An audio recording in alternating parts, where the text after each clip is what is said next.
Crude oil moving to the upside here after a 3-day losing streak. Now that comes despite rising investor optimism on rate cuts coming in September and weak demand out of China weighing on the commodity. Here to discuss, we've got Claudio Galimberti, Rystad Energy SVP, Head of Global Oil Macro North America Research Director. Thank you so much for being here with us today. So explain to me what you think is the biggest factor that is moving oil markets right now, particularly after that 3-day losing streak. What do you think this relief is driven by? Thank you very much for inviting me. I think that this is the week of China, specifically the Chinese. Their plenum is going to tell us the direction of China's economy for the next few weeks and months. And as usual, in the past, I would say 3-4 quarters, demand concern about China have resurfaced. So I think that this is the major factor for this week that everybody is looking at. I think that there are another couple of factors, the most important of which is in Canada. So fires in Canada are approaching a producing area, similar to what we saw last year. Last year, we had quite extensive outages in the months of May and June. And that is also currently affecting the prices. So probably the bounce back that we saw today could be probably ascribed more to Canada, the fact that the fires are raging, and also the expectation that in the United States we'll have probably another crude stock drop. We'll see in about an hour. But overall, I think that the markets are still tight, and we all see right now what's going to come out of Beijing, basically. Yeah, so Claudio, so then what does that more, I guess, ultimately tell us about where the price is headed? Are we likely to stay range bound around these levels given the uncertainty and given kind of the dynamics that are at play? Or is there going to be one more of a driving factor, do you think, over the next several weeks? Yes, I think that I would use the word range bound, specifically between 80 and 90. We have seen this range bound for the past couple of months, at least, apart from when immediately after the OPEC announcement 2 months ago, we dropped below $80 per barrel. There are a couple of reasons for that. The first is that I wouldn't bet Brent below 80 simply because OPEC has been very determined about defending this threshold, right? So they extended the cuts, the voluntary cuts, and they made a pretty stern announcement back at the beginning of June that they are going to extend, and the unwinding of the cuts, which is supposed to start in October, is going to be data dependent. So they only will do it if the market allows it.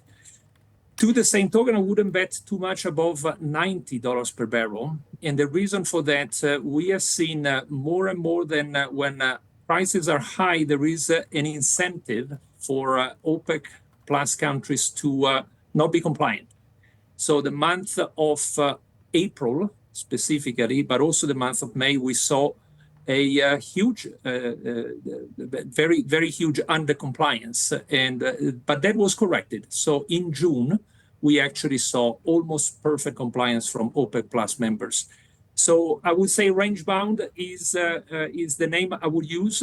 But I would also say that if there are geopolitical flares up, specifically coming from the Middle East or Ukraine and Russia, then higher than $90 per barrel we can definitely see for a few weeks. Can you talk a little bit more about the impact of the Russia-Ukraine war on the price of oil and how you see that developing over the next 6 months? Absolutely. So what we've seen, for the past few months, we have seen a rather stable production coming from Russia, about 10.4 million barrels per day, crude and condensate.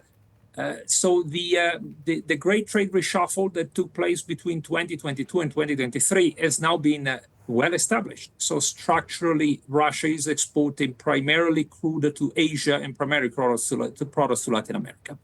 Then allows Russia to maintain a level of production which is not too far from what we had before the invasion of Ukraine. Now, what's important to remind ourselves is that Ukraine keeps on attacking via drones, refining assets well within the Russian territory.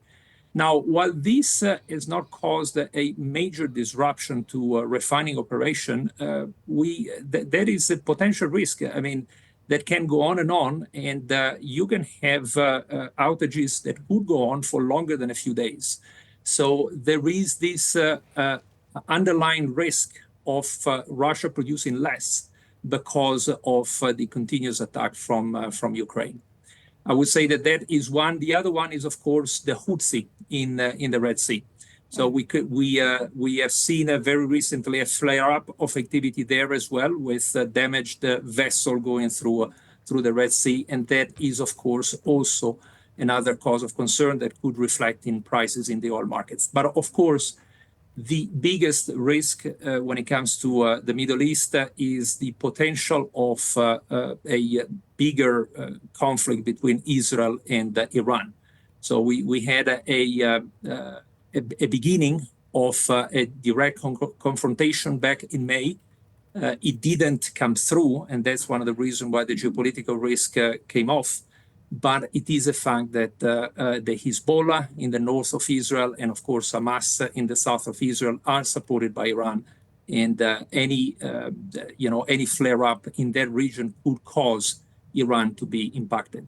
So the geopolitical risk is still there. We still need to basically deal with it. It's a great reminder of the degree of the geopolitical risks globally, Claudio. Thank you so much for being here with us this morning. We appreciate it.